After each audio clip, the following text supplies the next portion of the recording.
اعوذ باللہ من الشیطان الرجیم، بسم اللہ الرحمن الرحیم۔ ابھی ہم پڑھیں گے پارہ نمبر 30 سورہ انشراح۔ سورہ علم نشرح بھی کہتے ہیں اور انشراح بھی۔ بسم اللہ الرحمن الرحیم۔ جیسا سورہ والضحیٰ میں اللہ رب العزت اپنی نعمتوں کا تذکرہ فرما رہے تھے اور سوالیہ انداز میں کہ علم یجد کا، اسی طرح علم نشرح لک صدرک، ٹھیک ہے۔ علم نشرح، کیا نہیں کھول دیا ہم نے آپ کے لیے سینہ آپ کا، لے لکا عن کا، یہ نبی صلی اللہ علیہ وسلم کی شان علوت بیان ہو رہی ہے، آپ کی عظمت بیان ہو رہی ہے۔ اللہ فرما رہے ہیں کیا نہیں کھول دیا ہم نے، سینہ آپ کا بھی ہو سکتا تھا لیکن لکا فرمایا، آپ کے لیے آپ کا سینہ کھول دیا۔ تو یہاں سینہ کھول دینا یعنی علم و حلم کے لیے، ایک تو ہوتا ہے نا علم، اللہ رب العزت نے علوم و معرفت بھی عطا فرمائے، اپنا کلام پاک نازل فرمایا، اور ساتھ ساتھ اللہ رب العزت نے نبی صلی اللہ علیہ وسلم کو حلم عطا فرمایا، اخلاق کریمانہ، اخلاق حسنہ عطا فرمائے کہ جب یہ علم آپ دوسروں تک پہنچائیں گے تو دوسروں کے جو رویے ہوں گے، دوسروں کی جو دشمنیاں ہوں گی، اس کے مقابلے میں نبی صلی اللہ علیہ وسلم کو اللہ رب العزت نے تحمل مزاجی اور اخلاق حسنہ عطا فرمائے۔ تو آپ صلی اللہ علیہ وسلم کا سینہ یعنی اللہ رب العزت نے اس چیز کے لیے کھول دیا، وسیع فرما دیا۔ جیسے قرآن شریف میں ایک آیت ہے نا، فَمَن يُرِدِ اللَّهُ أَن يَهْدِيَهُ يَشْرَحْ صَدْرَهُ لِلْإِسْلام، کہ جس شخص کے لیے اللہ رب العزت ارادہ فرماتے ہیں یعنی اس کو راستے پہ ڈالنا چاہتے ہیں تو اس کے سینے کو اللہ رب العزت اسلام کے لیے کھول دیتے ہیں۔ تو اسلام کے لیے کھلنے کا مطلب یہی ہوتا ہے کہ اللہ رب العزت اس کو علم و حلم عطا فرما دیتے ہیں، اس کو اخلاق حسنہ عطا فرما دیتے ہیں۔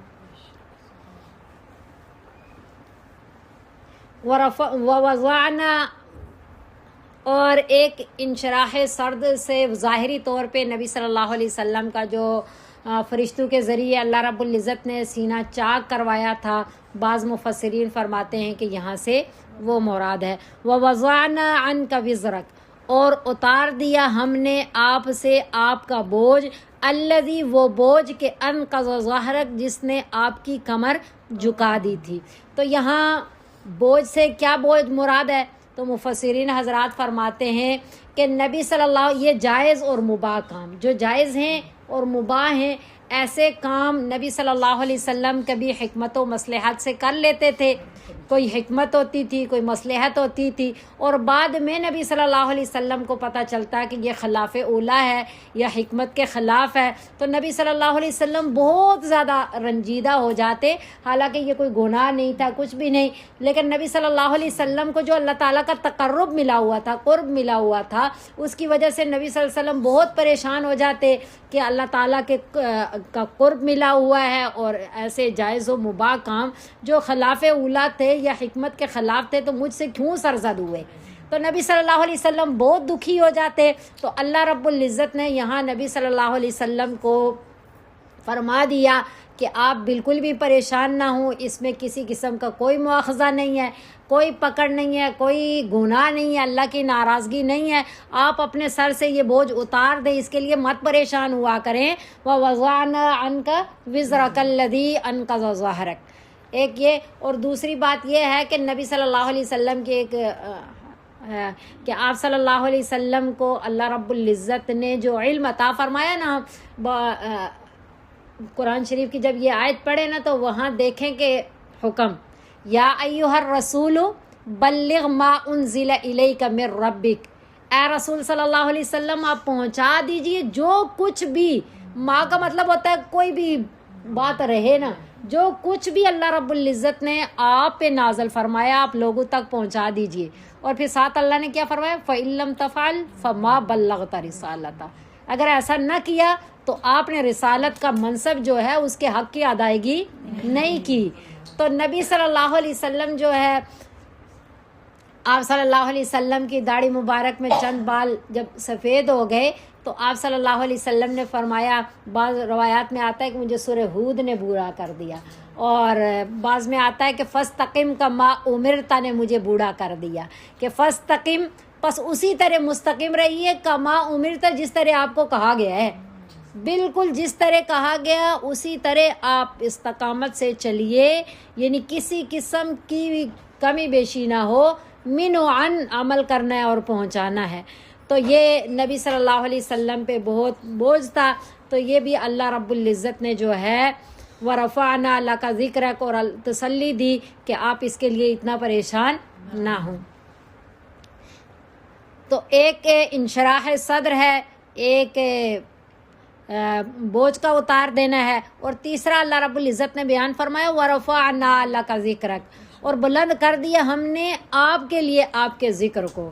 تو یہ آپ کے لیے آپ کے ذکر سے مراد یہ ہے کہ اللہ رب العزت نے نبی صلی اللہ علیہ وسلم کی اپنے کلام پاک میں بھی بہت شان بیان فرمائی، اور ایسا ہے کہ اللہ رب العزت کا قول ہے، اللہ کا فرمان ہے کہ اذا ذکرت ذکرت معیہ، کہ جب میرا ذکر کیا جائے گا تو ساتھ تیرا بھی ذکر کیا جائے گا۔ تو خطبے میں بھی ایسا ہوتا ہے، تشہد میں بھی ایسا ہے، اور آذان میں بھی ایسا ہے، اقامت میں بھی ایسا ہے، تو کلیمے میں بھی، ہر جگہ جہاں اللہ تعالیٰ کا تذکرہ ہو رہا ہے وہاں نبی صلی اللہ علیہ وسلم کی بھی شان بیان ہو رہی، آپ صلی اللہ علیہ وسلم کا بھی تذکرہ ہو رہا ہے۔ تو یہ کتنی بڑی بات ہے، یا صاحب الجمالی و یا سید البشر، یا صاحب الجمالی و یا سید البشر من وجهك المنیر لقد نور القمر لا يمكن الثناء كما كان حقه بعد از خدا بزرگ توئی قصہ مختصر، کہ اللہ تعالیٰ کے بعد سب سے بڑی شان نبی صلی اللہ علیہ وسلم کی ہے، کہ یہ جو شان نبی صلی اللہ علیہ وسلم کو ملی، اللہ فرما رہے ہیں کہ وَرَفَعْنَا لَكَ ذِكْرَكَ، ہم نے آپ کے ذکر کو بلند فرما دیا۔ فَإِنَّ مَعَ الْعُسْرِ يُسْرًا، إِنَّ مَعَ الْعُسْرِ يُسْرًا، دو آیتیں ہیں کہ حقیقت یہ ہے، بس بے شک جو ہے تنگی کے ساتھ آسانی ہے، اور بے شک تنگی کے ساتھ آسانی ہے۔ اب اس کو سمجھیے گا کہ عربی کا جو قاعدہ ہے وہ یہ ہے کہ دیکھیں عسر دو بار آیا ہے، اور دونوں بار الف لام کے ساتھ آتا ہے، جسے لام تعریف کہتے ہیں۔ جب یہ لام تعریف کے ساتھ کوئی لفظ آتا ہے نا، تو دوبارہ آئے یا سہبارہ آئے یا جتنی بار آئے، مراد وہ ایک ہی بات ہوتی ہے، یعنی ایک ہی تنگی مراد ہے۔ اور جب وہ الف لام کے بغیر آتی ہے، جیسے یسرا دو بار آیا ہے بغیر الف لام کے ہے، تو پہلا والا یسر ایک آسانی مراد ہے، اور دوسرا والا یسر ایک الگ آسانی، یعنی تنگی ایک ہی مراد ہے اور آسانیاں دو مراد ہیں۔ اور یہاں بھی مفسرین حضرات فرماتے ہیں کہ دو سے مراد دو نہیں ہے، بلکہ ڈھیروں آسانیاں تنگی کے بعد اللہ رب العزت عطا فرماتے ہیں۔ اور حضرت حسن بصری رحمۃ اللہ علیہ فرماتے ہیں کہ نبی صلی اللہ علیہ وسلم نے صحابہ کرام رضوان اللہ علیہم اجمعین کو یعنی کہ یہ چیز بتائی ہوئی تھی کہ لن یغلب عسر یسرین، کہ ہرگز بھی ایک آپ تنگی جو ہے نا دو آسانیوں پہ غالب نہیں آ سکتی۔ تو دنیا میں غم بھی ہیں، خوشیاں ہیں، سارے خوشیاں جو ہے جنت میں ہیں، اور سارے غم جہنم میں۔ دنیا خوشی اور غمی سے ملی جلی جگہ کا نام ہے، لیکن اللہ رب العزت نے دنیا میں بھی آسانیاں زیادہ رکھی ہیں، تنگیاں کم رکھی ہیں۔ تو اس لیے ہمیشہ ایک بات کو ذہن میں رکھیے گا کہ نبی صلی اللہ علیہ وسلم نے فرمایا کہ شاکر اور صابر دونوں جنتی ہیں۔ تو یا تو نعمتیں مل رہی ہوتی ہیں یا تکلیفیں، دونوں چیزوں میں سے ایک لازمی ہو رہی ہوتی ہے، اور ایک پہ شکر ادا کرنے کو کہا گیا اور دوسرے پہ صبر کرنے کو کہا گیا۔ لیکن ہم اپنے جو دیکھتے ہیں نا اپنی طبیعتوں کو، تو ایسا ہوتا ہے کہ ایک وقت میں اگر ہمیں کوئی ذرہ برابر تکلیف ہے نا، تو کروڑوں نعمتیں اس وقت بھی ہمارے پہ وہ جاری ہوتی ہیں اللہ تعالیٰ کی، لیکن ہم اس مصیبت پہ نظر رکھتے ہیں۔ تو جس چیز پہ نظر رکھیں وہ بڑھتی جائے گی. اسی لیے اللہ رب العزت نے قرآن شریف میں فرمایا وَإِذْ تَأَذَّنَ رَبُّكُمْ لَإِن شَكَرْتُمْ لَأَزِيدَنَّكُمْ کہ آپ کا رب اعلان کر رہا ہے اگر شکر ادا کرو گے میں اور دوں گا. وَلَئِن كَفَرْتُمْ إِنَّ عَذَابِي لَشَدِيدٌ اور اگر ناشکری کرو گے تو میرا عذاب بہت سخت ہے. تو جتنی ناشکری کریں اتنی نعمتوں میں کمی آتی ہے اور جتنا شکر ادا کرے اتنی نعمتیں بڑھتی جاتی ہیں. ہم کیا کہتے ہیں, ہمیں کبھی بھی کوئی کہے کہ کیسے حالات ہیں, ہم کہتے ہیں بس گزارا چل رہا ہے. یعنی شکر والا کلمہ ہماری زبان پہ نہیں آتا, وہ شکر والی کیفیت ہمارے دلوں میں نہیں ہے. نہ ہمارے پہ قولی شکر ہے اور نہ ہی قلبی ہے, نہ ہی لسانی, نہ ہی قلبی اور نہ ہی فعلی. لسانی شکر یہ ہوتا ہے کہ ہم کہیں الحمدللہ رب العالمین, اور قلبی شکر یہ ہے کہ ہم کہیں کہ جو کچھ بھی ہے اللہ تعالیٰ کی عطا ہے, میرا کوئی کمال نہیں ہے. اور فعلی شکر یہ ہے کہ جو نعمت ملی ہوئی ہے اور اسے اللہ اور اللہ کے رسول صلی اللہ علیہ وسلم کے بتائے ہوئے طریقے کے مطابق استعمال کریں. تو ہم کیا کرتے ہیں, مصیبت پہ نظر رکھتے ہیں. جتنی مصیبت پہ نظر رکھیں اتنی مصیبت بڑھتی چلی جاتی ہے اور صبر کرنا پھر مشکل ہو جاتا ہے. زبان بھی شکوے کرتی ہے, دل بھی شکوے کرتا ہے, اور یہ مصیبت پہ مصیبت ہے. دل و زبان کا وہ شکوے کرنا یہ مصیبت پہ مصیبت ہے. ایک تو وہ مصیبت ہے جو ملی ہوئی ہے اور ایک اجر کھو دینے کی مصیبت ہے. تو اللہ رب العزت ہمیں یہ بات بھی ایک ذہن میں رکھیے گا کہ کبھی بھی صبر مانگنا نہیں چاہیے. صبر مانگنا اس چیز کی دلیل ہے کہ ہم مصیبت مانگ رہے ہیں. ہاں یہ کرنا چاہیے کہ اللہ عافیت عطا فرمائے. کبھی کوئی آزمائش آ جائے تو اللہ اس پہ صبر عطا فرما دے. اور اس کا ایک یہ بھی ہے کہ الف لام جو ہے وہ عہد کا ہے. عہد کا یہ مطلب ہوتا ہے کہ اسی وقت کے لیے, یعنی یہ آیت جو ہے وہ صحابہ کرام رضوان اللہ علیہم اجمعین کے لیے ہے کہ ان کے لیے یہ بشارت تھی, نبی صلی اللہ علیہ وسلم کے لیے تھی کہ تنگی کے بعد آسانیاں. لیکن یہ ہے کہ عادت اللہ, جو اللہ تعالیٰ کی عادت ہے وہ ہمیشہ کے لیے یہی ہے کہ جو بندہ بھی اللہ تعالیٰ کی ذات پہ بھروسہ رکھتا ہے اور اللہ تعالیٰ کے فضل کو مانگ رہا ہوتا ہے, اللہ رب العزت سے نا امید نہیں ہوتا, کامیابی جلدی نہیں ملتی تو اپنی آس امید توڑتا نہیں ہے, تو اس کے لیے بھی یہی ہے کہ تنگی کے بعد اسے آسانیاں ضرور ملیں گی. فَإِذَا فَرَغْتَ فَانْصَبْ پس جب فارغ ہوں آپ تو فنصب خوب محنت کیجئے, یعنی خود اپنے آپ کو تھکائیے. وَإِلَىٰ رَبِّكَ فَارْغَب اور اپنے رب کی طرف جو ہے لو لگا لیجئے, اپنے رب کی طرف متوجہ ہو جائیے. اب یہاں بہت بڑا سبق ہے.